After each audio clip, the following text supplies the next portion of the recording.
us play will go under review.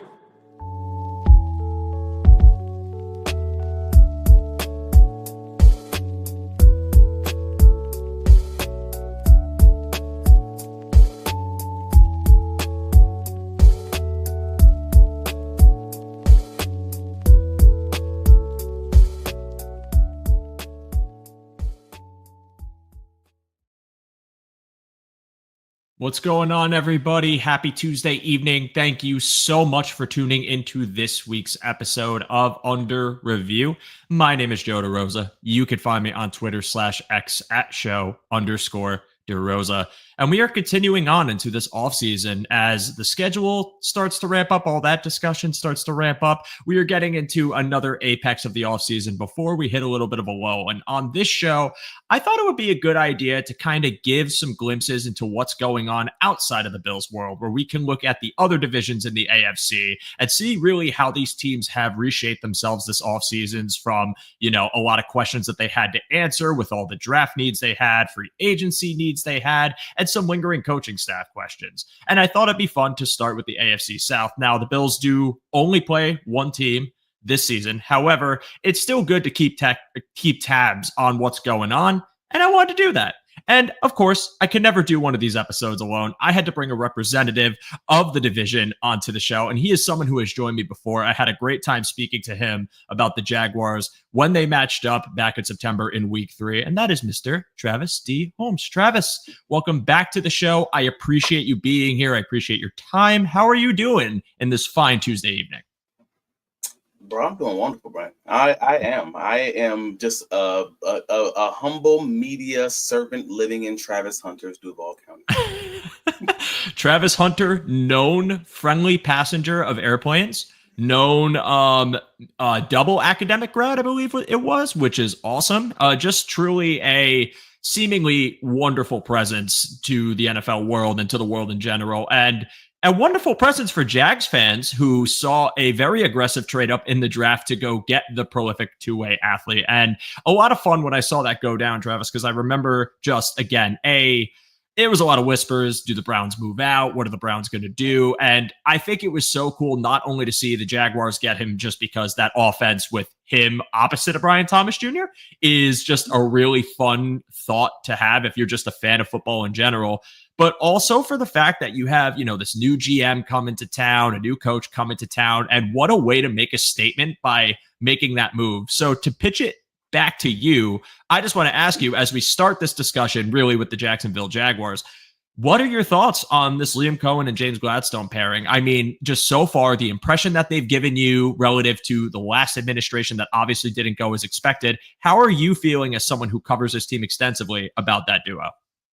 So this feels, I can't undersell how different it feels between the pairing of Doug Peterson and Trent Baalke. This is just something different. And I say pairing of Doug Peterson and Trent Baalke because, let's be clear, they weren't brought in at the same time.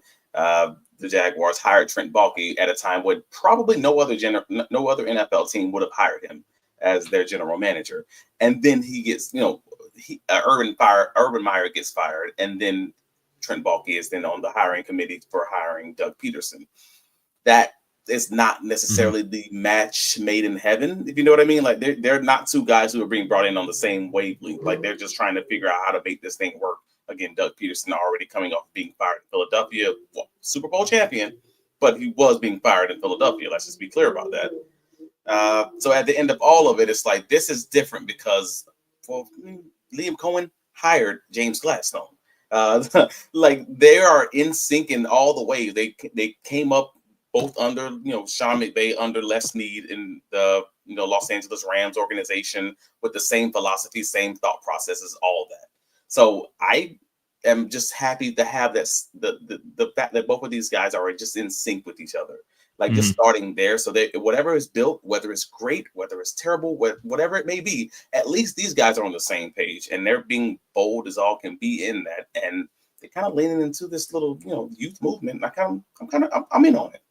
Yeah, I really think that when you look at some of the past coaching and GM pairings for the Jags, it was only right that they just went into this with what felt like the correct format, which is we have to take a really, like, not even just a young pairing, but just someone who we see as a forward-thinking offensive mind in this league, and then let's go get someone from a really proven front office and just put them together, and someone that has familiarity with the other, as you alluded to, and that's exactly what you get in Jacksonville, and it's why I think that this regime is a totally different one for Jaguars fans. It's one that I think we're going to see a different era of Jaguars football. And I, as just, again, a fan of football, because these episodes, obviously this is a Bills lens show. I am a Bills fan, but I am a football fan before anything else.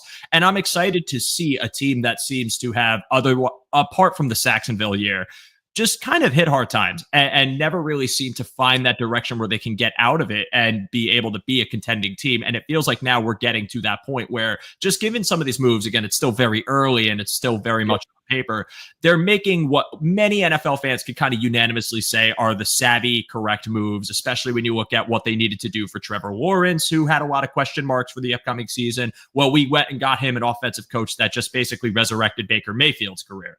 And then we talk about getting him weapons, and we have plenty. We have two insanely talented boundary threats, and also, which we'll get to when we talk about the roster, a really deceptively awesome running back to go in a room that's going to have questions about the future of the running back room, with ETN potentially being on the outs and now going and getting rootin' tootin' and getting him to really pair with them and having a lot of explosive elements. And then, of course, retooling a defense that, while didn't perform to the best of expectations last year, it has talent. It has things to build off of. So I'm a fan of this pairing and this duo. And I think that for Jags fans, they should be quite excited because they are, in my opinion, entering, not to, make a joke about it being Florida, but like an age of sunshine, like an age of, we're finally going to be able to watch something, be proud of it, and also contend for the years to come.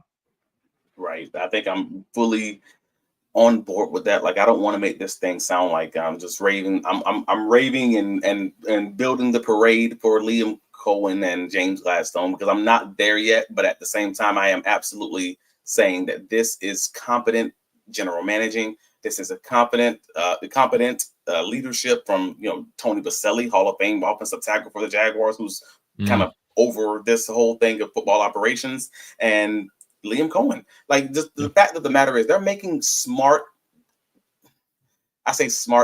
basic NFL moves, and I don't mean that in a demeaning way. I do mean that simply as, like, I've often said, if general managers just draft based on the consensus board, they're probably going to win more often than not. Like, and if general managers just make smart financial moves as far as free agency is concerned, they're often going to win more often than not. That's the Pittsburgh Steelers all day. Right. So I say that when I say competent, I'm simply saying I'm just happy to see the Jacksonville Jaguars have a leadership group that just makes basic, smart. Like, if you're just a fan of your average football fan with your average football intelligence and just saying, hey, that was a smart move. And you're probably right. Like, that's what the Jacksonville Jaguars are doing right now. They're not overselling and over leveraging themselves in free agency. They're just trying to build the depth there. And then they're just saying, hey, we're going to be a draft and develop team, a la the Pittsburgh Steelers, a la the Green Bay Packers, a la the Las Vegas, goodness gracious, the Los Angeles Rams. I'm here for that. So I'm here for all the smart football moves. Again, they haven't won a game on the grass. This is still up in the air. How it's going to go. This could go terribly. But I wanted to make sure I clearly say I am here for the process, and the process looks, that's it. And that's what I'm Chef's here. Kiss. And that's all we can base it off of right now. And it's okay. Because, I mean, again, we don't have the body of work yet. Maybe this ages well. Maybe this ages like milking a hot car on the sun. But regardless, we're still talking about just what the outlook is for the team. And I think it's fair to be optimistic about it. And for football fans to say, hey, they're building something good over there. But now just taking it into the team build itself, because we talked a little bit about Hunter, a little bit about the draft. But this is a Jaguars team coming off a year, again, just of disappointing results. When you go into just total EPA, when we're talking defense, they're sitting there at, I believe I have it at 31st in the league. And then I had this pulled up, and of course I switched tabs in the middle of me making this point for whatever reason. 19th total EPA offense. And you look at the construction, and there's, at least going into it, when we had our episode back in week 3, there was a lot to like about the Jaguars defense, because again, I think they have a talented front with some really key pieces that are going to be staples of them for a long time. And you talk about some prolific young talent, in the secondary and some linebackers, but it seemed like it just simply didn't come together. And whether it was a scheme issue, whether it was injuries, which I know played a large role into what ended up happening for the defense, it didn't go as you wanted it to. But now in the offseason, it seems like they've addressed a lot of these head first as best as they could. But you are the expert on this team, and I want to turn it back to you. Give me your thoughts just basically from when the season ended to now on how you think the Jaguars did in building this roster and what you think, it could look like this upcoming season. I mean, just really anything you want to say about it. All right, cool. So let's start with the elephants in the room. If you're talking about the Jaguars' 32nd, passing defense, you kind of have to talk about the scheme. You have to talk about the previous coaching staff. The Jacksonville Jaguars were 32nd in blitz percentage in 2024. They were 30th in stunt percentage. They were 31st in pass rush win rate at defensive tackle, and they had Eric Armstead, the three technique that they brought in from San Francisco, who made a career off being a great three technique as far as pass rushing, only played 39% of his snaps at defensive tackle. And that screams to me that this is not a roster issue as far as your defensive front. This is not a roster. This is hey, you are badly scheming up this thing. You are badly coaching this thing. You are not making this hard for an NFL offense to kind of just counter what you're doing on defense. They know when you line up exactly where you're going to be and kind of how to beat this. That's unfortunate. So the Anthony Campanelli, while being a first-year defensive coordinator, doesn't have some crazy bar to kind of hit. Like if they end up being a 15th passing defense in the league, they're probably going to win a boatload of games and be in a playoff somewhere. Like I truly believe that, simply because if you just make this hard, man, just don't be predictable. So just based on the fact that they've already said, hey, Eric Armstead is going to be playing defensive tackle this year. Oh my gosh, that's so crazy. Like this is not difficult, but we're having to say this out loud. Like the guy that was brought in to be a three technique is going to be playing three technique. Great job, guys. Yeah. Like this is what I mean when I say like basic NFL moves. And that we may actually blitz more than the last team in the league. We may actually stunt and move guys around more than the last two teams in the league. Moving guys around and using all your guys. So just on that, I think we're going to be better. But then when you look at the people that left Jacksonville and the people that came, even looking at it from that perspective, it seems like this team got better every step of the way. Like people were wringing their fingers over the Jaguars losing Christian Kirk. Then they got Travis Hunter. Like, what are we doing there? To pair with Brian Thomas Jr. You lose Gabe Davis, but you have De'Ami Brown. At worst case scenario, that is a push because Gabe Davis hasn't been healthy basically since he came into Jacksonville after his PCL injury. You lose Evan Ingram, but you have Brenton Strange in the corner, and in this Liam Cohen scheme, you have to be able to block. And Evan Ingram just wasn't a blocker in line like that. So it's again, your worst case scenario is to push. You lose Brendan Scherf, you lose Mitch Morris as far as the O line is concerned. You bring in Patrick McCarry from Baltimore and Wyatt Millum out of West Virginia. You bring in Robert Hainsey from Tampa Bay and Jonah Maheim out of USC. You got 2 to 3 guys like in the mid to early rounds of the draft and free agency for every loss that you lost on the offensive line, and you're bringing guys who are better run blockers than the guys who left. That's huge. This in all the ways makes you a more efficient offense, and I can't see how any of this doesn't say the arrow is at minimum pointing up, if not for 2025, absolutely for 2026. And that's before we even get to the defense. Like we talked about the bad scheme from Ryan Nielsen in 2024, but then you lose now Bill's coach, by the way. Yeah, is he really? He came on as an assistant. He's I actually have to find his formal title, but yes, he came on as an assistant coach. Well, I mean, again, he's not. I can't say that. It's okay. He's not a defensive coordinator, so you could be honest. He was solid in Atlanta, and then he came to Jacksonville and just did nothing. And I don't know what that's about. I honestly just don't.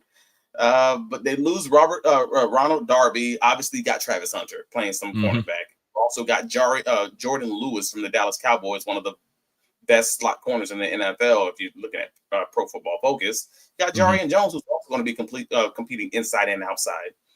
You lose Andre Sisco, who had a really down year, and that was really disappointing. But then you add Eric Murray from the Texans, and you add Caleb Ransolph from Tulane. And both of those guys might end up being starting safeties. I mean, watch out, Darnell Savage. We'll see what happens there.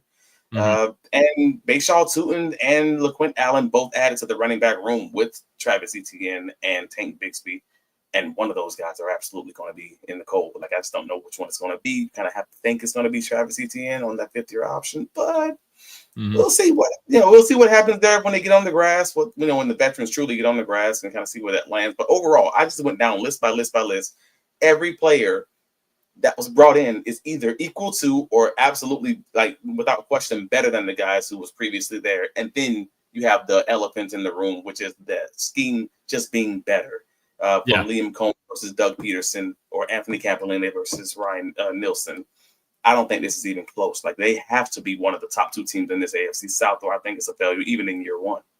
Yeah, like watching Jaguars games last year, the offense was so frustrating because it was almost like a constant telegraphing of what they wanted to do.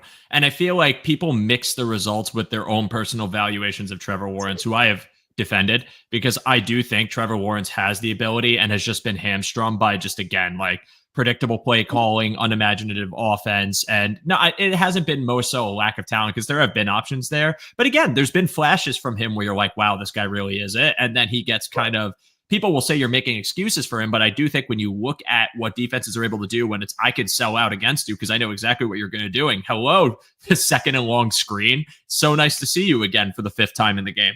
It's things like that where I'm like, man, like, how can we even say it's a fair game for the quarterback when all he's doing is getting kind of put in these terrible 3rd and long situations? And of course he's going to have turnovers. And what I like about pairing him with Liam Cohen is, again, Liam Cohen will run that rock in a variety of ways. He'll use motion to get it done. And he believes in the talent of his room. He's not unwilling to rotate backs. Granted, he did kind of lean on Bucky Irving towards the end of the year, but there was a lot of Rachaad White usage. There was a lot of Rachaad White as a pass catcher. And I think that same thing is going to happen this year, whether it's a mix of truly Etienne and Bigsby with Tootin kind of rotating in as the 3rd back, or maybe they really believe in the home run hitting ability of Tootin to be able to kind of have him come in as more of like a primary back or an alternate back, or even if they want to put a 2-back on the field, a package there and run something there.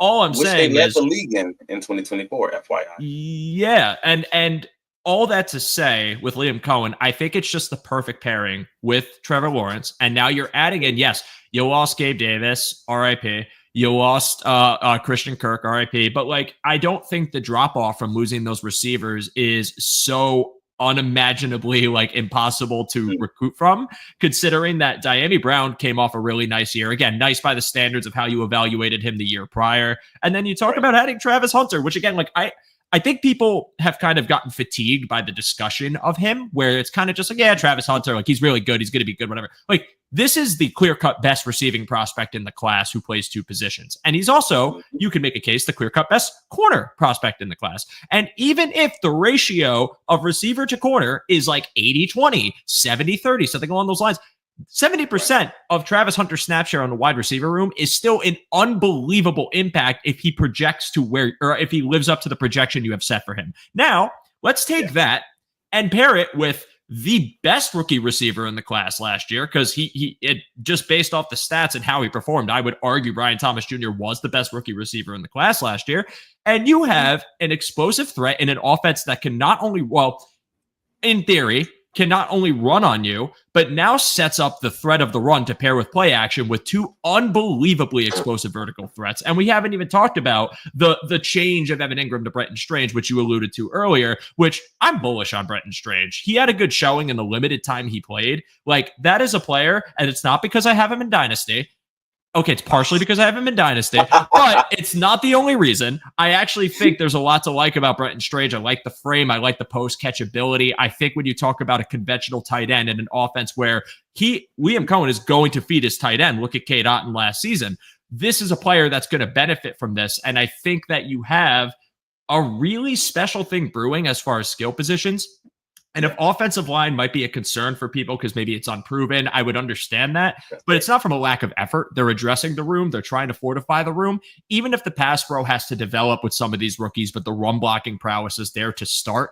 That's an offense you got to respect. And it's an offense that I'm just saying, I'm really glad we're not facing this season, because if, again, like I get very bullish on offenses with really fun rooms, but this is one with, you talk about the quarterback and the quarterback being able to throw to all three levels of the field, now being paired with an offensive mind that isn't outdated, able to kind of throw like a lot of different things at a defense schematically, a lot of different motion, misdirection, paired with just, again, explosive downfield weapons. Right. There's a lot to like. There's a lot to like with the Jags offense, and I think you should be bullish. It's the first time that Trevor Lawrence has had an offense that actually, I would say, if Trevor Lawrence is not quarterbacking that offense and you just set them up and you just set this offensive scheme or this roster up against to anyone else, they'll be like, all right, that's a scary roster. Like, I think no one's ever said that. No one said that when Christian Kirk was brought in, because they were like, oh, you overpaid Christian Kirk and blah, blah, blah. Like, it was fine, but he wasn't the greatest guy. Right. Like, so at the end of all of that, even when they had Calvin Ridley and Christian Kirk, like, it wasn't like, oh, it's going to be incredible, but you're just hoping that this is going to be an average middle of the pack wide receiver core.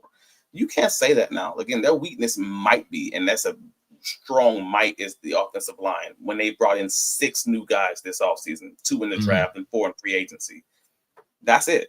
Like, so we'll see what that develops into. We'll see what that, matures into as the season goes on. And to your point, like, hey, it may take Wyatt Millen some time to kind of get acclimated to things. But again, he's a really strong run blocker. So that's kind of why I think he might have the edge in, either getting that spot over Patrick McCarry or getting that other left guard spot over Ezra Cleveland. So we'll see what happens there. But at the end of all of it, I am trying my best not to be hopeful because, again, I don't just cover the team. I am a fan of the team, and I have been since inception. Just blessed enough to be able to cover them. So I don't generally do hope, but I'm trying I have to. It's again, just watching competent NFL moves being made is stark because we haven't seen a legitimately good general managing and ownership and coaching take place since probably Tom Coughlin. Like, and even then it wasn't exciting offensively. So at the end of all of it, I'm looking forward to seeing kind of how these guys move moving forward and seeing if they can kind of keep this up or if they're going to change it up within their second season. But for 2025, I'm liking the moves, man. And it's a prove it year for Lawrence, I think, more so than ever, because erase the doubt by being able to deliver with this offensive group. But also, I mean, if we want to keep going with the whole like scheme, and maybe like things were not as set up as they could possibly be, it is first year. Maybe there's growing pains, but I believe in the player being able to excel in the scheme. And if he doesn't, I mean, then you have those questions to answer. But I have a hard time believing that with the way Cohen's going to try and help him and put him in more favorable spots, it won't at least pan out to a marginal level as the dryer goes off. Excuse me. I don't know if you just heard that loud buzz in the background. I did. I was like, I forgot to ask you before we went live if you could hear it. So I don't know if anyone heard like train track. Well, let me say this, because I've often had this philosophy or this thought process that if you're going to be good in an offense, your best opportunity to be good in that offense is going to be in your rookie season. Okay. Like, there's a reason they call it a sophomore slump. So, like, if there's a time that you want to bet high on someone in an offense, or you want to bet high on someone, like, it's sight unseen, like, that's the time that you're doing it in the year one of the offense, because you don't often see someone play badly in an offense in year one and then they're like incredible in year two. Like, it's normally the exact opposite, where they catch people off guard in year one and they haven't had the whole offseason to watch that film and figure out how to counter these guys, and then they just kind of explode out of nowhere. So I'm actually a little bit higher right now, where Vegas might have the Jaguars at 7.5, and I'm just like, yeah, this team could absolutely be a 8-win team, or they could be an 11-win team, and you just don't. They are in very many ways the early Buffalo Bills in it being Bitcoin, and you don't know if they're going to explode or if they're going to bust. It's just going to be. We'll see what it becomes. Yeah, this conversation is early investment talk. It's I see potential, and I think it could live up to it. And you talked about that first year to second year. I mean, you could look at what happened with Houston. Not all on CJ Stroud. I don't think it was a CJ Stroud complete regression. But I called that. I called it in like late January. Like, I'm like, no.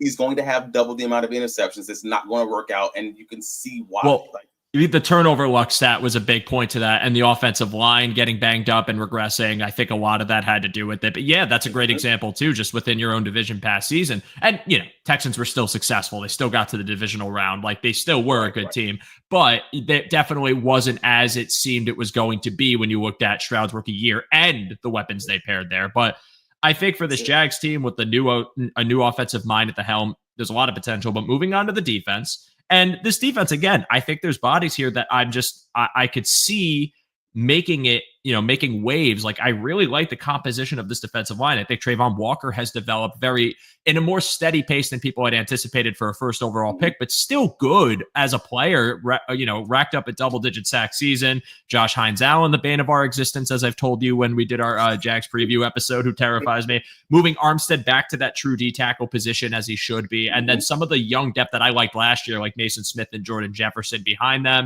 And then you look at the secondary, and again, like Tyson Campbell, a really talented player, bringing in Jordan Lewis, and then Darnell Savage still at the helm, Jerry and Jones also being there. There's a lot to see from this defense, and say that if they can get corrected, maybe a mix of, I guess, just more disguising and not really being as reliant as man, not because you can't rely on man, but because you want to add some versatility. I think it could be fun, but you are the expert here. Give me your thoughts on this defense. This is going to be flipped. They played. Yeah. They went from being a nearly exclusively zone defense under defensive coordinator Mike Caldwell in 2023 to almost exclusively man in 2024 under Ryan Nielsen. And now they are going back to closer to that Vic Fangio, mostly zone, maybe 60 to 70% zone, which is what I expect under Anthony Campanella. He says he takes most of his philosophies from Vic and from Brian Flores and such. Then I'm having to assume that that's that's kind of what you're going to get. Tyson Campbell's a significantly better zone corner than he is a man corner. So I look forward to seeing him kind of ascend this upcoming season. The same thing could be argued for, pretty much all those guys. Like Jari and Jones is kind of actually middle of the pack. He's solid in both man and zone. So I don't think it's going to be a downgrade for him. And you got Caleb Ransaw, who's the second fastest safety in NFL history. Shout out to Dan Griffiths for posting that one. And so 4.33 40 yard dash, and they're moving him from corner to safety because he played a lot of that, I guess we'll call it buck roll, where you can play corner and safety depending on how you feel him play at Tulane. So yeah, he's going to be I expect him to be a starting safety for the Jaguars. And with that being said, then yeah, you got a guy who can truly roam the field while you're playing eyes on the quarterback, and you're actually just blitzing guys and stunting guys and all those things that we kind of just need for an NFL friend, just for a competent NFL coaching. So from that perspective, I'm just saying, I'm happy with. I'm a former defensive back. I'm happy with any support you're going to give those guys on the back end, because they haven't had much to date, and I can't even blame the guys up front because you're just lining up and just rushing every freaking snap. Yeah. So. Yeah, versatility in the defense is key. Again, so many situations, like just looking at some of their matchups and then our matchup last year, where it was like telegraphed what they were going to do on third ground. Again, that same predictability, and it was vacated space because it was man coverage. They sent someone deep, and there was just a wide open lane where either Josh Allen ran or a receiver would just leak out to and get like 20 yards after the catch because it was just unoccupied space. And adding in some variance is going to help them, just in my opinion, on its own. Whether you even have questions and think this defensive personnel is just not well built at all, which I'm sure there's Jag fans somewhere in the set that think that, because every fan base has them. We have them. Everyone does. But I think just the ability to kind of bait and switch and be able to bring pressure and be able to stunt, as you alluded to, that's going to help them in their own right. But also, the strength of this defense to me is the front. It is. It's just when you talk about the prolific pass rusher they have in Josh Hines-Allen, you talk about an ascending player in Trayvon Walker, and now hopefully some stability on defense.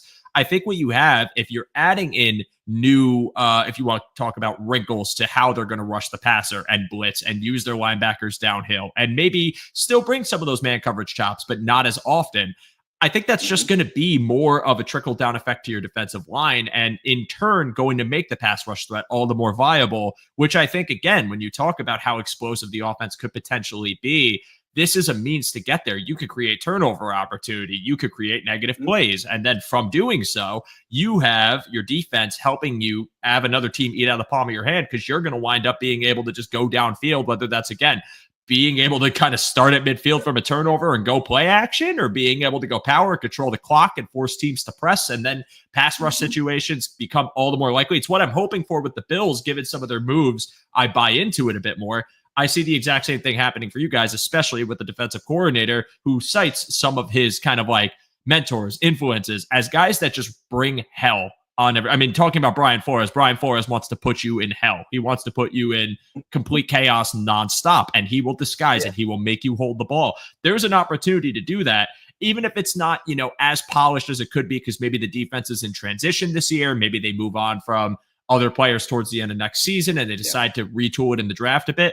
I think it's fair to say that just having the coaching shift alone could be a big help. And I think just to kind of bow it for the Jags, like, this is a team, because, I titled this episode Biggest Threat for the Bills, because we have to know who the threats are, right? We got to keep tabs on people. And a lot of people are going to just sit there and say, it's Houston. They won it. They're in the divisional round. And Houston's a threat. Absolutely. Like, they've proven they are the past 2 seasons. I'm not sleeping on this team. Like, I'm just not. I think when I look at all the improvement they made and kind of the hey, we've corrected, at least on paper, the mistakes that we have made in the past, and we're making savvy decisions. And the talent we're adding is like not no-name people, but rather like really good, or at least like heavily speculated to be good prospects to kind of complement our defense and this offense with a lot of explosive potential. It's a team I could see within your division and within the conference, especially with the schedule you're going to have, making noise and being a threat. So I'll ask you just final thoughts on your team before we move on. Well, I mean, I think I'm in agreement with you. I expect them at the bare minimum, just based on the roster, just based on the scheme changes from offense and defense, to at least be second in the division, fighting for a wild card spot. And I don't know that they're going to get it or not. I don't know what's going to happen with injury luck and all those kinds of things. Right. But I'm expecting them to be hovering around that 500 mark and fighting for that wild card spot at bare minimum. I think that's a reasonable expectation. But also, I absolutely don't think that Houston's has this AFC South bag in hand. Like, I don't believe that. It's a coin flip whether or not CJ Stroud's going to be able to kind of stack another good season from his rookie season after the down year last year with a different offensive coordinator, because there's just a few pieces of that we'll get into when we talk about the Texans. But the gist of it being is, I think the Jaguars should at minimum be competitive, if not truly like leading this division. And I don't think that's me being optimistic. That's just me looking at the rosters and looking at the scheme changes and the coaching changes. And this division plays each other tough regardless. Any division does, but really indicative of the AFC South too. I mean, even last year, you look at this Jags team that was giving the Texans run in a couple of games, and the Texans dropping a game, I think it was to Tennessee later on in the season with Will Levis and his insane style of play, to put it nicely. This is a division that feeds off each other, but in like the worst way possible, in that all their games are close, obnoxiously close, which is very hard to predict. And I think when you look at that over the past couple of seasons, and not only this team, again, in transition, but having familiar pieces, it's not like it's all new people. Like Tennessee, who we're about, I'll go to next, is going into a really major change, right? A new quarterback, a franchise guy.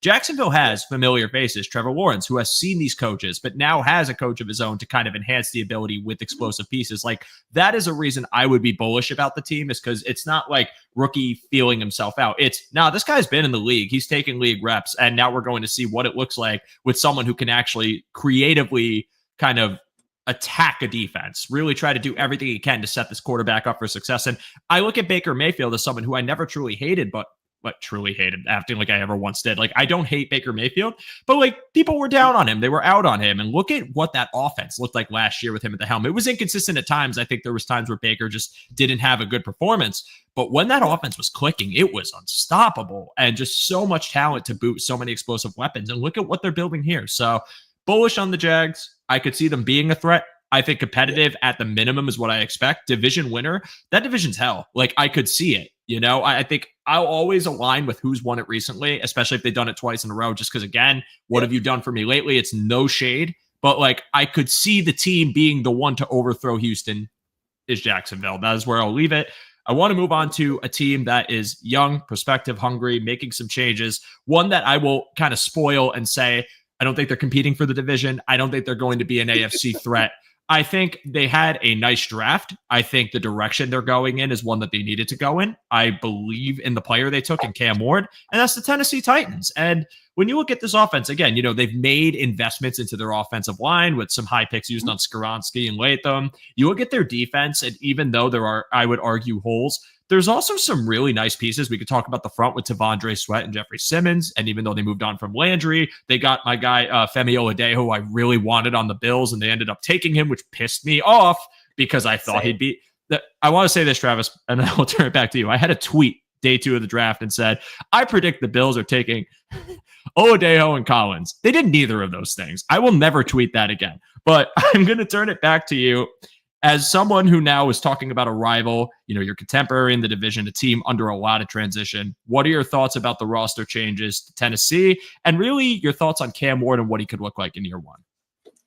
I mean, I don't think it's breaking news to say that Will Levis was kind of an anchor that held the Titans offense down throughout much of 2024. So Cam Ward joining the Tennessee Titans obviously should help them significantly, and just staying on schedule, staying on the field on those downs and distances where you kind of got to make the basic NFL throws. Like, that's where I think, all right, let's just start the conversation there. Like, Will Levis would just miss the simple layups, where Ward at least seemed to be able to, at minimum, stay on schedule, hitting the slants, hitting the outs, hitting the gimme throws that Levis just was very, very, very inconsistent in capitalizing on. Cool.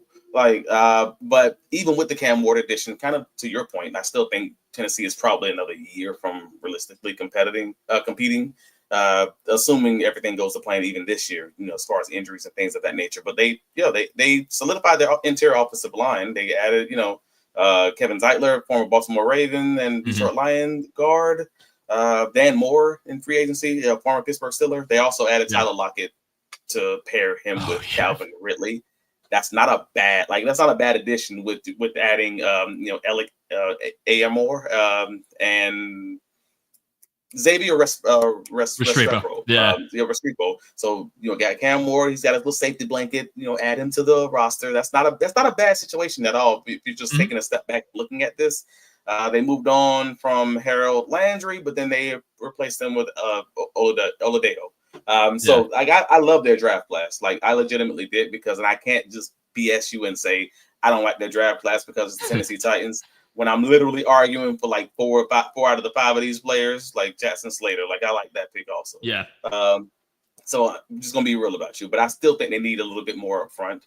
And it's still going to be a question mark of what that's going to look like and how quickly Cam Ward can develop, because he's still a rookie. I mean, you got to assume he's going to have some issues, but we'll see. Because again, this might just turn into a dogfight. But I think you need a little bit more explosiveness from that wide receiver room, because I still think teams are going to play a lot of press man against them and make Lockett and make Ridley beat them off the line quickly, and that's neither of their games at this stage. So. I'm kind of curious of what that's really going to look like when teams get down to the nitty gritty in these AFC South games and just say, hey, we're going to make you beat us, and see how that goes. And I don't know that they're necessarily ready to dominate that just yet. I agree with you. I think it's a roster in transition, and it's going to be, at least, from the perspective I've seen from Titans fans, it's just, let's see what we got in Ward, right? Like, these are the years where you kind of feel like you can watch football a little stress-free, not because you don't love your team, but because, hey, we know we got a rookie. We know this roster isn't complete. There's a lot to be built. So let's just see what happens. Let's keep the games exciting and close. Like, that's all we can ask for. And again, this entire discussion is with the room to say that if they end up being a Super Bowl champion, like, good for them. Nothing is impossible, but just for the prediction I have, like, looking at Ward and what you've given him, Calvin Ridley coming off a year that, it started out where he was barely getting targeted, and then they tried forcing things, but it was hard to get the ball downfield. Levis just wasn't consistent, wasn't accurate. There were times where it worked, but it was like fewer and far between, and it just needed to end because it just was not going well. Also, when you have the new coach inherit and that wasn't his guy, like, how that always goes. It always ends up being, if you show any signs of regression, like that leash is short. And you could see that by Mason Rudolph getting real starting snaps, including the game they played in Buffalo, which that was fun. That was fun for us. And, not even to make a pass, but I look at this offense and I see some potential. Like, again, I like the way they've kind of constructed moving Skaronski over to guard, or having Skaronski play guard and bringing in the addition of Dan Moore, Latham in there, Zeitler, Levin. Like, it's an offensive line that I think could be good enough for Cam Ward to start this year. The running back room, I've never been high on. I thought like the pairing of Pollard and Spears was weird to begin with. And it feels like I don't know if there's enough there to like offset some of the stress and like that downhill presence for the Titans, I don't know if they did enough to improve that. So that's a major question mark I have. But the receiving room, again, like Ridley's fine. Van Jefferson's an interesting vet to bring in. The player I really like that they drafted, I mean, Yomenor is kind of a project, but he's fine. Restrepo obviously has the rapport with Cam Ward, and that could be fun. And getting the slot presence is good. But Deacon is the one I really like. I don't if I'm pronouncing that correctly, but from Florida, he was a vertical speedster. He's an explosive threat. I think a little underrated in receiver evaluations. You could say something of a one-trick pony, but even then, like for a rookie quarterback, a downfield threat that's really fast and just a 50-50 or at least a go-getter, a separator, that's a good thing to have in your year one. Like I think a lot about Allen with Robert Foster from Alabama, and that's all they asked him to do. Hey, run straight and let's see what happens. And we're just going to air it out, and there's not much tape on us, and we could get, away with some of these like predictable downfield shots at times. And I think that's a player that I'm actually really interested to watch for them, because you also have Tyler Lockett, who's conventionally been that deep threat. But like, I'm wondering if that's like the mentor to the successor type thing, and you wind up seeing that explosive component of their offense happen sooner than later. And that's something in their offense that I'm really pumped to watch. But kind of bowing the offense, excited to see Ward, believe in the player, think he's a ton of fun. Definitely not optimistic about the running room. Again, Spears and Pollard are like not bad, but I just don't think they have an elite room. Offensive line I have questions about, but the deep threat could be fun. That's kind of where I'll leave it for their offense, at least as far as I have. Do you have anything else before we move to their defense? No, I think they set this thing up exactly how they set it up in 2024. They set it up for Will Levis to know immediately whether or not they have the guy. A lot of older guys that they can immediately move off of, but the guys will be in the right spots. That's whether that's Calvin Ridley, that's Tyler Lockett. Like you for sure know you have a good two guys as far as your outside receivers, or maybe setting them up on the same side. Nevertheless, like you're going to have your quarterback set up for success, and then you sprinkle your rookies in and kind of just get them the snaps wherever they may fall. But to your point, the running back room does not look great. To your point, the offensive line is still going to be a question mark. And when you pair that with a running back room that's not the greatest, I mean, it can be explosive if you get him in space, but I'm talking about straight running the ball, trying to be downhill, not just trying to do that wide zone. You got questions there, but you will at least at minimum know that you have the guy in Cam Ward. He has enough to kind of just be successul and for you to give you those glimpses. So from that perspective, that's why I say they could be competitive, but also I don't expect them to actually compete in that way. Yeah, no, I don't think it's, a league-wide idea either that they would. But again, room to be wrong. Maybe they are explosive. Maybe Cam Ward just leaps right in his rookie year, and all of a sudden you get a really explosive offense. But I also want to point out they got Gunnar Helm, and I like Gunnar Helm in the draft too. Just another addition to that tight end room that could be fun to go behind Okonkwo, and just like there's pieces there. Like there's things to build off of, and I really hope Ward can get it going quickly, because he's a player I don't want to see fail. Like first overall picks, I don't like seeing fail in the league, and someone that I've defended and just really rooted for. Watched him at Miami, saw what he could do, especially off script. Not the fastest guy in the world, like not the most like physically gifted, but just like someone that when you go and need him to go make that Z-axis play, that off-script play, like I love some of the throws he's made there. And I think that could be something you see from him too, where it's, in structure is not consistently working, but he keeps drives alive. And that's a great indicator of what you got in the guy too for the following year when you could add more. But defensively, I mean, again, like Sebastian Joseph Day, a long in the tooth vet, but someone that I think is a quality player who I actually was, optimistic the Bills might make a run for in the offseason this year. I love their interior defensive line so much. And I was down on T'Vondre Sweat, but he's proven himself as just a true menacing run defender and has some pressure juice. But Jeffrey Simmons, one of the best interior defensive linemen in the league. And then again, like I could just look at so many pieces. Femi Oladejo is someone I love and I think is going to slot in as a starting edge for them. And then like L'Jarius Sneed had a really weird year, but something of a resurgence to be expected. Maybe. I don't really know what to make of this defense. What are your thoughts on it, Travis? I did not know what to think of Sneed's year either. Just being honest, like because I'm a DB guy, so I'm always going to pay extra attention to the secondary in most teams, especially around the AFC South.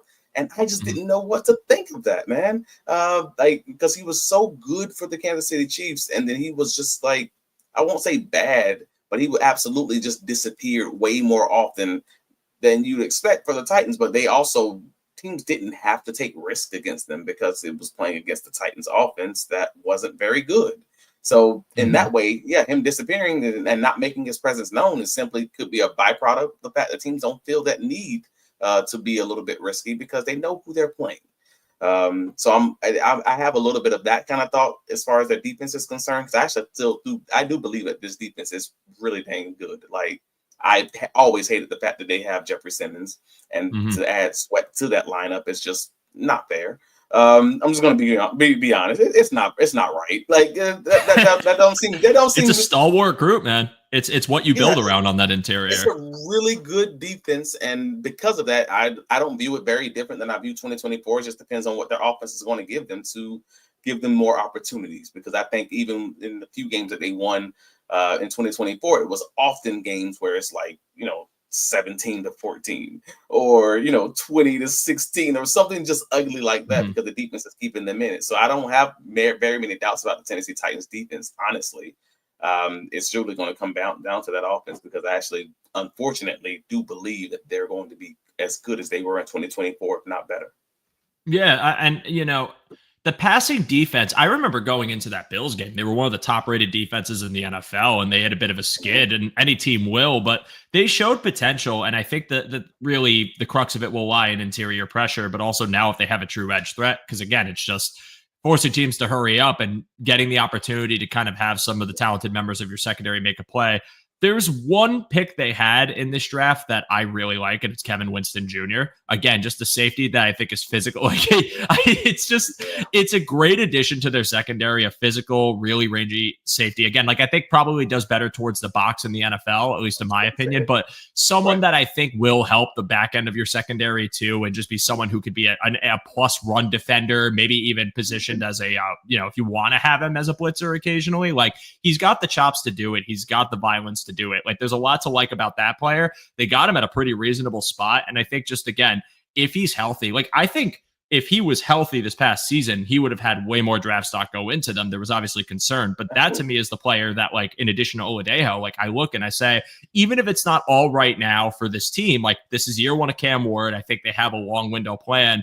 And I think next offseason, unless they have a great year this year, but if it's 6 wins, 7 wins, whatever, next offseason, I'm going to be paying close attention to them because that's when I think you're going to see that year two, we got money to spend, we got draft picks to burn, let's really try to fortify this roster. But a lot of noise to be made for them. But I think, again, it starts up front. That's what I'm excited to see. And for L'Jarius Sneed, it was a different defense. It's a new team. There were injuries involved. That can create a lot of uncertainty. That can create some changes for a player. It can create a regression of kinds. We've seen it around the league with some really talented players. I wonder what that next year looks like, because if they get something out of him, now all of a sudden, that boundary corner spot set.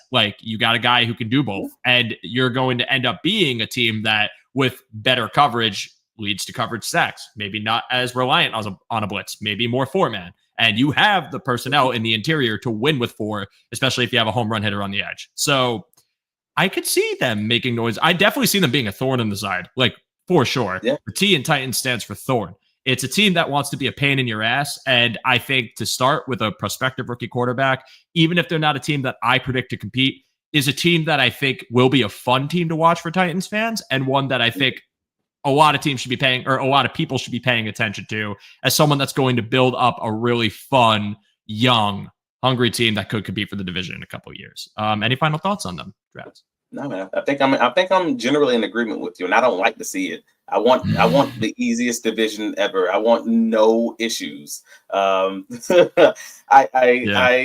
want to make sure that this is a guaranteed playoff spot for the Jacksonville Jaguars and the Tennessee Titans, even being close to 500, with the Colts being around 500, with the Texans being who they are, either leading the division or being a plus 500 team, does not spell this is going to be easy. This spells this is going to be sweating bullets all day. And unfortunately, I kind of think that's what this Tennessee Titans team will be, closer to that Mike Vrabel 500 plus team. Right. A team that's going to play you close. The roster might not be the prettiest on paper, but it's one that will, at the very least, keep them competitive. It's not a team that I predict getting dog walked very often. And again, Cam Ward is someone I buy into. That's a player that I think Titans fans are going to really love, and probably take the taste of Will Levis's play, out of their mouths, but maybe not in his rookie season as much. We'll just have to see. But I want to move on now to the Houston Texans, who that was an interesting draft for them, and not a bad one. I don't think it was a bad draft at all because I like Jaden Higgins. I like Jalen Noel. I feel like this is kind of the same thing I said when it was like, did you make for the Titans when it came to the running back room, but for their offensive line? Like the offensive line is the literal thing that I feel like took this team from being like what we saw, just on paper. Well, me, because I know you were saying that you expected it, but year two regression, they take the step back and the pass pro is just really not good. And CJ Stroud's under duress and he's not seeing the field cleanly. It's putting him in binds. He's making mistakes. Again, I think the player's phenomenal, but this is what it ended up being, was a team with a lot of pressure. And I don't know if they did enough. And again, maybe they're bullish on some of their previous picks, some of their younger players. Maybe they feel that they believe in their development enough, or the new OC believes in the development enough to get something out of the room. I'm very curious, though, because again, like, what is it going to look like? Is Stroud going to stay upright? Does the explosive vertical potential of this offense, is it going to come into fruition? And if they can't run block for, Mixon, or if they take the if they still have Pierce, like some of the members of the running back room, are they going to be facing really disadvantageous positions on offense where all of a sudden, like, those pass rush situations are rearing their ugly head again, and this offense doesn't live up to its potential again? I mean, what do you think about this? Really, the roster overhaul, the offensive line, like your thoughts on this team and their potential this year? I mean, they brought in free agents. They brought in a bunch of role players, guys that kind of solidify their depth and revamp the floor of their roster, revamp their offensive line. They knew what they absolutely knew what their issues were. And again, this is a lot like the Tennessee Titans, where I don't like when teams that I don't like make good moves. And I actually did think that they made the smart moves in knowing what the issues were. There are still questions of whether or not they resolved those issues, or whether or not this is a multi-year build that kind of just being forced. But the bigger moves they had, they got Christian Kirk from the Jaguars via trade. When he was going to be released, and he went back home because he's from Texas. Cool. And the biggest move they got, you already mentioned it, Jaden Higgins and Jalen Noel, two guys I wanted the Jacksonville Jaguars to have before they end up getting, Travis Hunter. We're talking pre-draft. So I was happy for them. Like, that's a solid addition to the wide receiver room when you know Tank Dell's going to likely be out 100%. In 2025. Yeah, you didn't get Irsay, the offensive tackle out of Minnesota, and it's a solid OT option. Like, I don't think he's going to necessarily start early, which is kind of when you're referencing how this is going to work out for 2025, because he's maybe someone who develops into something. But we'll see. Trent Brown, and Cam Robinson both bought in free agency. Trent Brown missed most of the 2024 season with an injury, and he just turned 32. Cam Robinson is Cam Robinson, and he just turned 30, and he'll turn 30 in the season. I was waiting for something about former Jacksonville Jaguar. Hey, man, they be dog walking that man every time they play him. I'm sorry, it's just spade to spade. And he's coming off multiple kind of mediocre seasons. He's going to be a starting level tackle, but he's not the guy who's going to stop you from drafting a guy, if that makes sense. So whether he's a true upgrade over Laramie Tunsil kind of remains unclear. I don't know exactly how to feel about that. So they did get Jalen Reed at safety, Penn State, and he was a solid pickup to replace Eric Murray at safety after he left for safety to be a safety in Jacksonville in free agency. And Ed Ingram. They got Ed Ingram. They traded for Ed Ingram from Minnesota, but he was also PFF's 100 best guard. That's only 64 starting guards. So that don't sound like that's moving the needle in that way. Was an O'Connell offense too, like a downfield explosive O'Connell offense too. Like you got a pass pro in that offense, like, and to have those reps, like that's a problem. I mean, but Nick Caley, former, he was with the Patriots, with Brady and the Patriots. He was with Stafford for the Rams. He's going to have more checks and more line adjustments, which will be totally different than the Bobby Slovic offense, which generally didn't have very many checks in there at all. And you kind of just run what it's called. That's a good thing and a bad thing. Like, a good example is a veteran Matt Stafford. The bad example will be the veteran, Russell Wilson, let Russ cook kind of territory.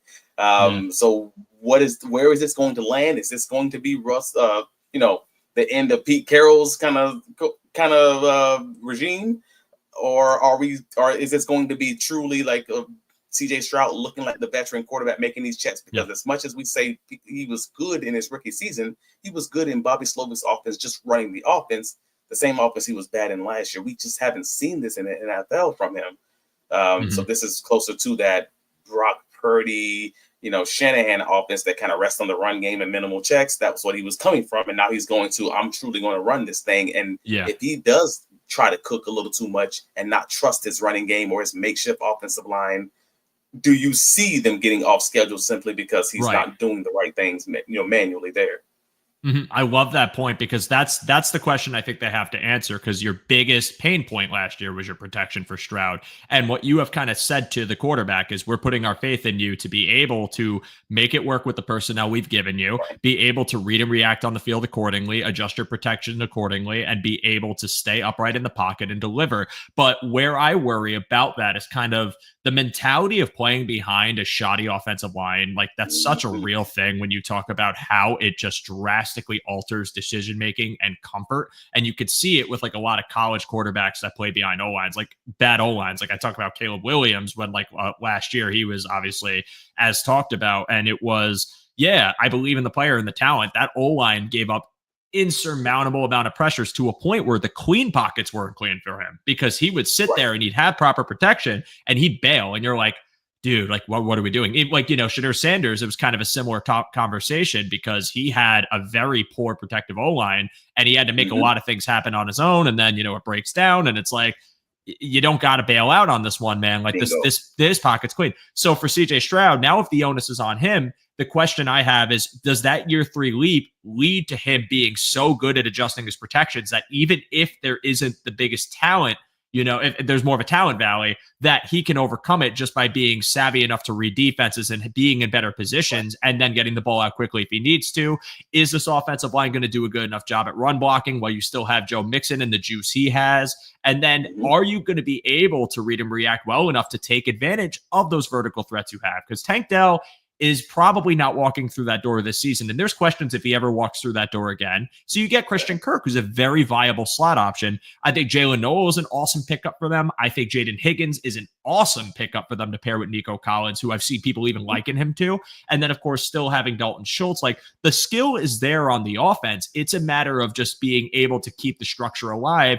And if CJ Stroud falters and can't adjust correctly and has issues with it, are we seeing more of the same thing from last year? Now, again, if a Texans fan finds this and is pissed off, like, I want to make it clear, like, I have seen the team win the division 2 years in a row. I think the defense is just stout. It's one of the best in the league. It's going to be very good, in my opinion. So I think that alone propels them. And then even like half-baked offense still got them a division last year. I could see it happening again. But those are the questions I have. That's where I sit and say, like, is Houston, like, can we make it so that even if these additions aren't elite talent, if Stroud takes that leap, I think that gets them to a point where they can be comfortable and be able to deliver on offense and stay on script. But if not, or even if Stroud's reading it correctly, is the talent discrepancy just so big that it doesn't matter? Like, hey, I set the protection correctly, but someone got blown up and the play's dead. I got to move out of it. So that's where I sit on offense for them. The additions in the draft were good. Like, again, I think the receiving core, even after last year to this year, is fun. It's explosive. There's a lot of talent there, but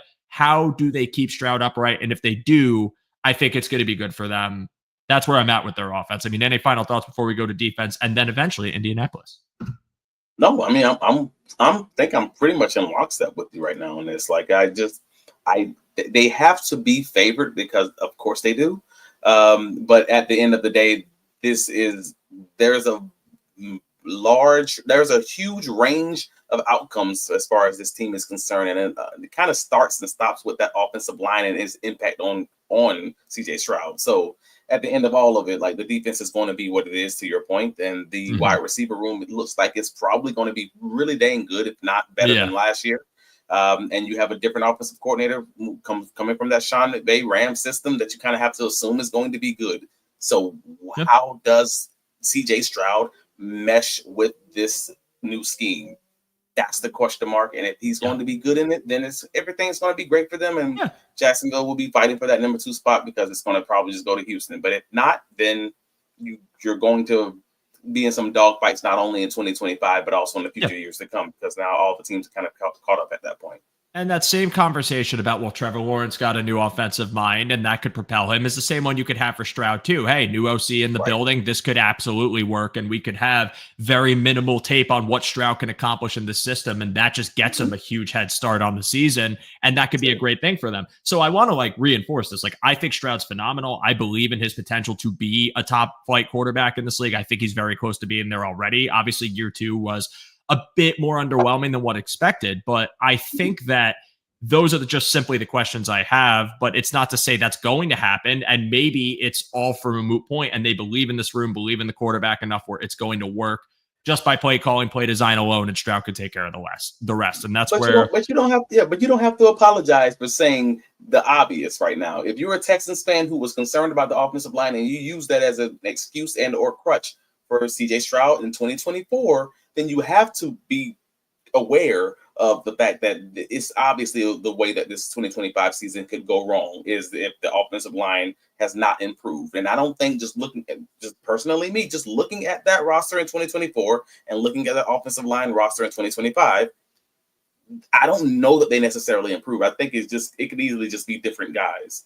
Right. And you just switch the guys out, but you're still having the same kind of issue. So that's going to be a question that they're going to have to answer early on and probably often. Yeah, and there's a real possibility that, moving Dom from Tunsil was as bad as it seemed. And that really does bite them in the butt. And we'll have to see. It's very, like I said, even going into it, it's very weird decisions with the offensive line. They did address it, but do you feel comfortable with that? And that's a question I would ask for a Texans fan. And maybe they do, but maybe they don't. And just throwing this one up, do you think Houston's moves, wide receivers suggest they think there's a chance Dell is done? From Low Buffa, I will pick after the show's over. I promise, guys. I mean, he was already an older prospect. That injury is brutal. I think he comes back. I just wonder about the effectiveness of what he looks like when he comes back. But, Kirk coming in as being like a slot patch for them, and then maybe Noel, like, I know Noel can play both, but like, I don't know. That injury sucked, man. I felt so bad for him, especially working back from the knee injury he already suffered. And I'm hoping the player can play because he's exciting to watch, but I can't answer that one. I have no idea, as much as I think they just needed something to fill the void now. But I want to move on to this defense.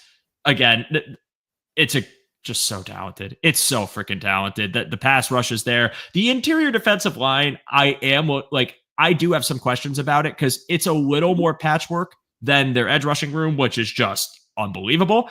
And then, of course, their secondary just has some absolute dogs. They took a safety I loved last year in Kalen Bullock, but even looking at like Stingley, who I know they just inked to, Petrie, Lassiter, CJG. Jesus, I can't even say it. Gardner Johnson. Sorry, I'm stuttering. I knew I was going to do that when I said his name. Like, this is just this defense I don't expect any drop off with. I think Ryans has this unit firing at all cylinders. They get after you, the pressure they bring, their ability to cover in the back end with man, with zone. They're fun.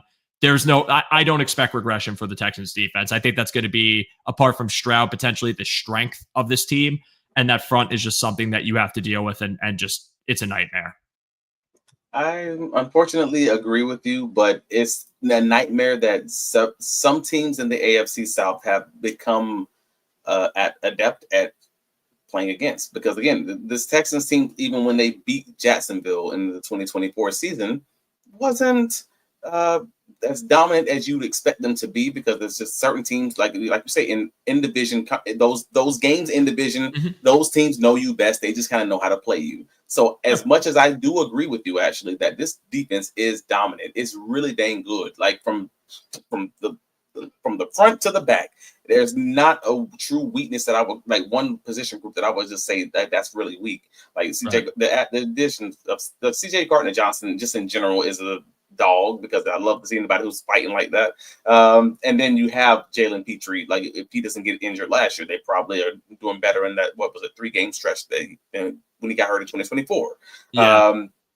Get Stingley and you just paid him this year. His arrow's been pointing up these last 2 seasons. Like, I again, DB guy, I love the secondary. I wish I didn't, because again, this is the Texans. But it is what it is. Like, just objectively speaking, this is a great unit for Ryans to kind of have. And the only true question is how well they're going to be able to stop the run. Like they brought Mario Edwards Jr. back, they brought Lorenzo Fatukasi back, but neither of those guys were truly good. Like, and I'm a Fatukasi guy. Even when he was in Jacksonville, I thought he was great, but he was just kind of the middle of the pack present as far as the ability to stop the run in 2024. So, and they didn't really bring in another guy to kind of solidify that. So if there is an opening or an opportunity, it's going to be there. If other teams are able to stay in the games against them, it's going to be that running in the interior, kind of dominating those guys on the inside. Like they brought in Sheldon Rankins, and that may be their best opportunity there, but we'll see how that lands. So the defense is truly dominant, but you can absolutely see just how in the way that it's built that they're going to be in a lot of dog fights in those close games if other teams can limit their offense.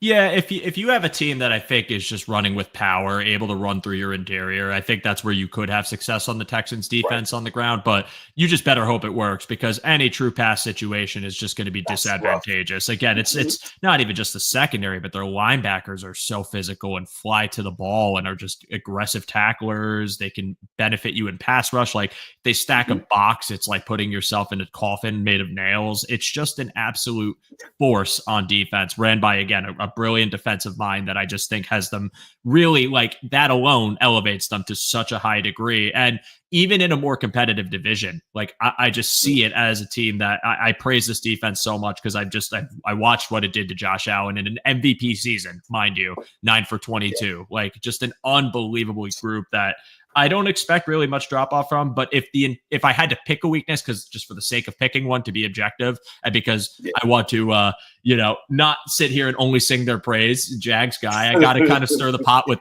the division a little bit. It really would be that interior. Tim Settle for them played better ball.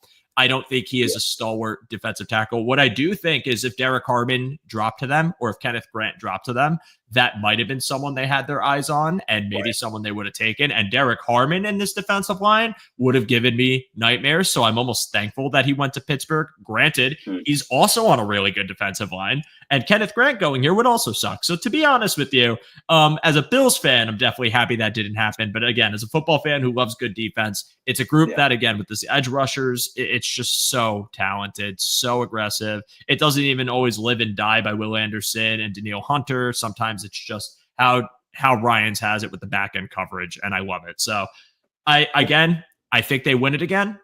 I think it's to be proven. But if that line play is a regression, that could be a problem for them, especially with a team like I alluded to earlier, the Jags potentially knocking on the door. But I want to move on to a team that kind of gets lost in the mix a bit, Indianapolis. And another team that I thought had a pretty solid draft, like a team that I was very bullish on last year.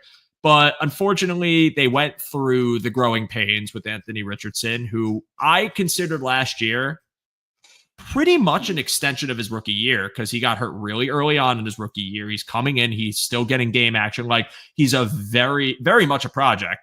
And I have been really kind of irritated because when you take a player like Anthony Richardson, who is not only the youngest quarterback, but the literal definition of a project, just so unrefined, but with all the traits and talent in the world, that kind of leads me to believe that the whole entire conversation would be, well, we have to give this a few years. We have to give this a few years. And it feels like they've always had, like, this is my perspective as an outsider, Colts fans, correct me. It feels like one foot has been out the door the entire time. Like that they've had this like half-baked commitment to development, but also like, I'm Shane Steichen. I don't want to get fired, so I need to have backup insurance. Now, obviously he gets hurt. Minshew comes in and Minshew almost takes him to the playoffs, which is kind of wild. That's like, and they got really close. But, looking at the year 3 and bringing in Daniel Jones, it's like, I just want to see Richardson win in camp. I want to see them rock with him. And also I want to see him develop because it's not all on the coaching. Like Richardson's got plenty to work on. The deep passing accuracy has to improve. Decision-making has to improve. I am not blind to what has to improve from him, but this is the year he's got to do it. And again, this is a Colts draft class that I really like. Love the addition of DJ Giddens to back up Jonathan Taylor. I think that's a lot of fun. Love the addition of Tyler Warren because, again, they just needed stability at the tight end position. There's some quality receivers. I still believe in A.D. Mitchell. Like, this Colts team is, in my opinion, Anthony Richardson's leap away from actually being a viable division threat. But that's so uncertain right now that I can't commit to that prediction, and I just need to see it. What do you think, Travis? Dude, this is an organization that brought in Daniel Jones, willingly brought in Daniel Jones to back up your starting quarterback. Like, at this point, this might be a wrap. Like, let's just call this what it is. Like, when a team willingly chooses to bring in a vet quarterback with a similar skill set to your current quarterback, like Daniel Jones, someone who's going to be really good at running the ball, really good at throwing deep, but probably a little bit inconsistent as far as hitting the underneath things and, you know, the timing routes, things of that nature. And they publicly confirm you have an open competition. Indianapolis, we got a problem. Like, and I don't think it's crazy for saying that. Like, the supporting cast in Indianapolis is not much of a conversation. Like, it's a great supporting cast, defensively, offensively, etc. Yeah. It truly does come down to that quarterback position, and they didn't do anything to kind of quiet that noise. Bringing in someone like Daniel Jones, like with the fact that people still have that belief in him. Think that, you know, that it just went bad in New York because they didn't have the supporting cast or the right receivers or whatever it may be. So because there's going to be a lot of noise of this entire offseason, and that's obviously not going to help AR-15. But will Richardson develop in the slightest, just hitting basic short routes, hitting intermediate timing routes? That's kind of the lingering questions, but that's the kind of the same conversation that Will Levis was having in 2024. That's the same conversation that AR-15 is having right now. Is just, guys, can you hit a slant? Like, just give me that. Stop being so volatile and just give me the basic throws. The Colts on offense, they're kind of going to be what they were in 2024, a run-first offense, depending on their quarterback. And however their quarterback lands, that's where their ceiling is going to be. I agree with you. I do like the draft that they kind of put together, but for the most part, like the biggest move that they made was moving on from Gus Bradley on defense, and replacing him with the Cincinnati Bengals DC Lou. What is it? I can't even say his last name. Anarumo. Yeah. Because Gus Bradley, that was a homecoming game every time you play against the Colts. You just knew he's going to play that Seattle Seahawks cover 3, and you know where it's going to be a career game for Trevor Lawrence. Like, you just know what this is going to be. So the fact that they're going to have a little bit more of a variable defense is probably the biggest thing that most people just aren't talking about. Because it's going to help that team play a little bit closer to the chest as far as how they run their offense. But yeah, I like DJ Giddens as a rotational back. I thought that was a great pick for them. To your point, I like the Tyler Warren pick also. But I don't think that's going to move the needle as much. It just depends on how often you're going to use him.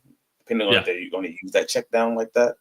Brought in Cam Bynum at safety, brought in Charvarius Ward at cornerback. Like, again, you're adding with that a new defensive coordinator, and that was one of your biggest weaknesses. Also, as far as your secondary play, it feels like they've shored up a lot of their issues as far as the defense were concerned, just between coaching and the roster as far as that's concerned. So I don't see where they have this glaring weakness other than the main one that you kind of can't have as a weakness, the quarterback. So shoulder shrug. I don't know where that's going to land. Like, between Daniel Jones and AR-15, who can hit the garbage can 10 yards away? Like, that's the question. Hey, I just love that when you said it, like with Daniel Jones, you go, they brought up Daniel Jones willingly, like, just to double down on like the, but that's kind of what I'm getting at too. For his development curve, I think a part of it has been just physical ability, mechanical aspects, which he has been working on in the offseason, which gives me some hope that can be refined. Because again, the short field accuracy improving in itself is such a huge boost to keep him on the field, to keep to just keep this offense going, and to be able, and like there were times last year for the Colts where there were those flashes of brilliance, like the game-winning drive against the Jets. And I'm like, dude, there's something here. This guy's throwing absolute lasers. Like, this is what it can be for them. But it's so inconsistent. But I just think that they have to commit to what they took, which is a massive project. Again, like, this is what you signed up for. You can't be surprised that he's not hitting slants consistently. He's barely had starting experience at Florida. Like, he barely had experience at the position, and you're getting him in, and it's like, what did you think was going to happen in his rookie year? But he got hurt second year. I think that it just, again, it's so heavily the biggest variance for any team in this division because of his development arc. But if it pans out, like that's a scary thing to think about, because I think, like, just your thoughts. I'll even just blend this together. I won't wait for the defensive talk. This defense has so much talent. Kind of like how I was Googling over Houston's.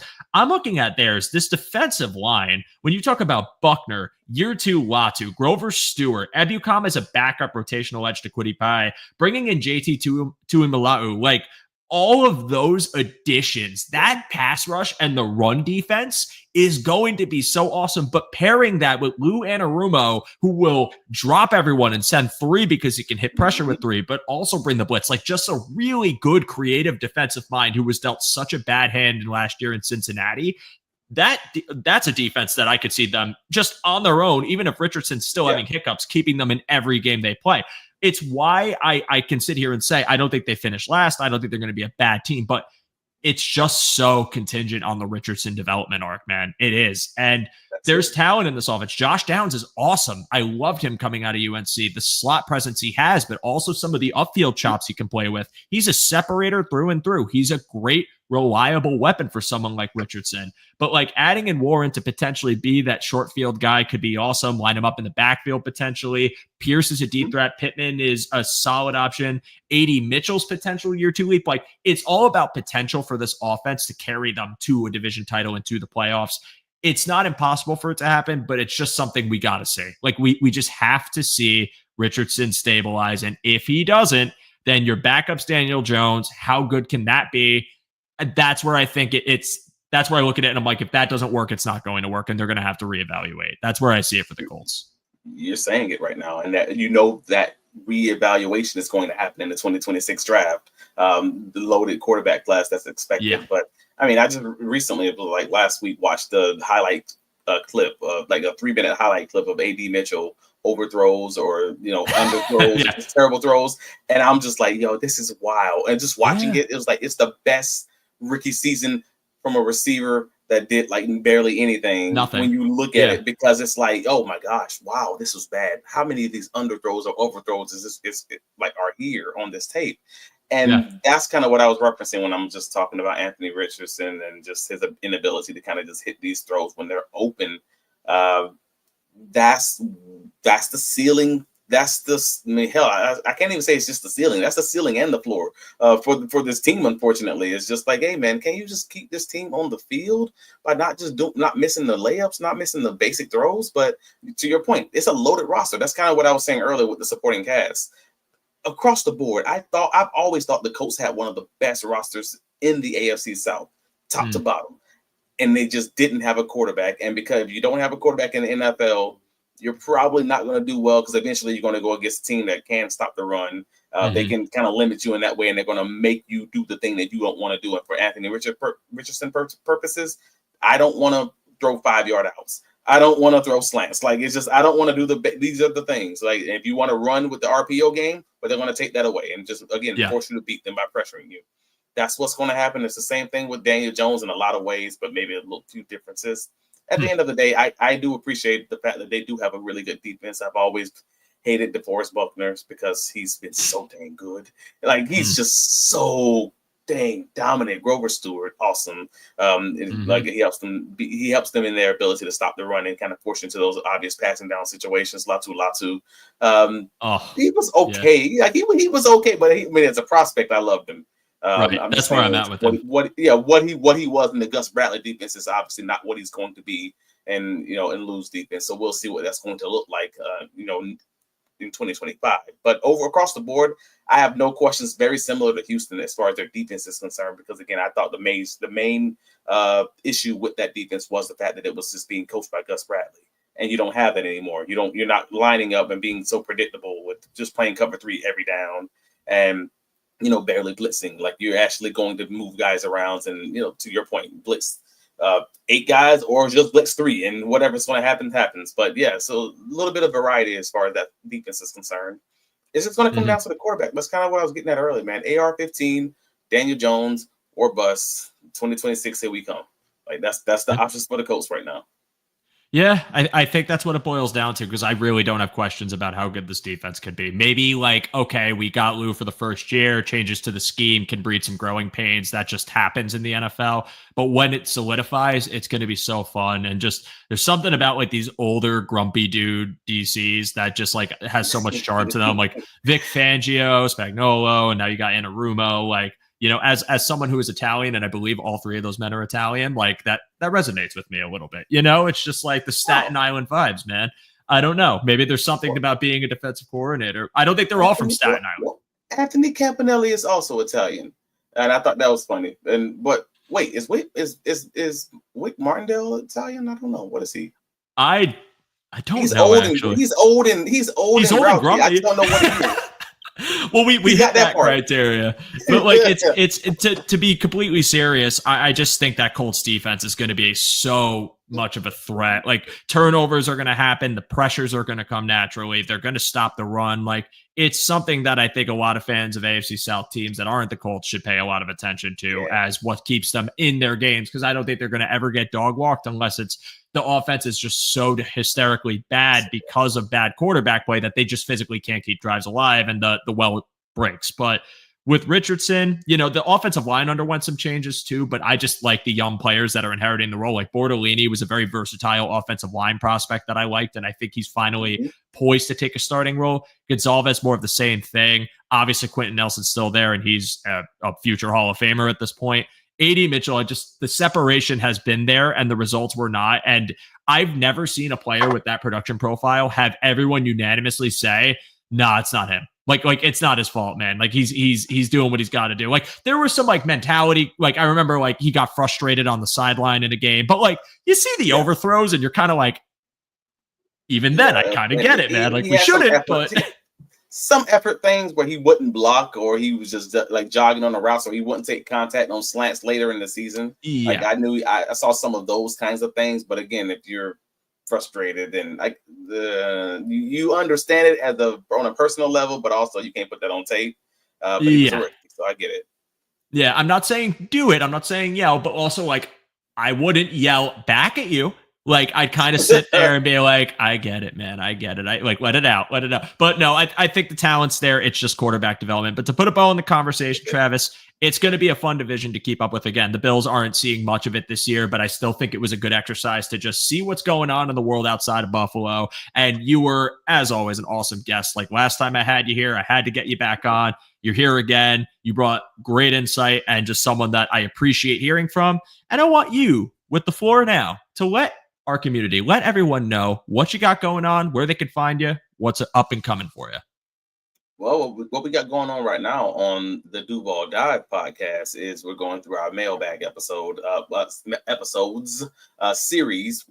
Normally we do mailbags once a month, but when we do get questions, we try our best to make sure we answer all of them that are reasonable. I say that are reasonable because you get some wild questions out here in these streets. But generally, we make sure we try our best to answer all of them, and just in different packages. We'll say offense for this one, defense for this one, and kind of whatever the leftovers are for that final episode. So we're kind of going through that right now. So please like us and subscribe us, Duval Dive on YouTube, but also on BigCatCountry.com. If there is a press conference from the coaching staff, if there is an OTAs, in this case, we just had Ricky Minicamp.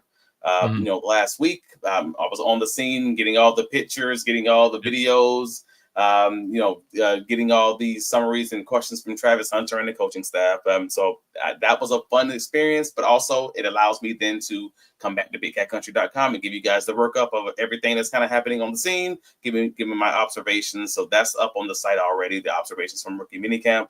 And we'll be doing the same thing on, I believe, Monday the 19th is the next public open up day 4 of OTAs, I believe. So that should be taking place sometime soon. So yeah, if you're looking for some Jacksonville Jaguars content, BigCatCountry.com, save it as your favorite. So let's go. Absolutely. And check out the work he's doing. I followed Travis for a while, and he's it really just some of the content he puts out, not some, all of the content, but some is just a general term I use. I don't want you to think there's content I don't like. I apologize.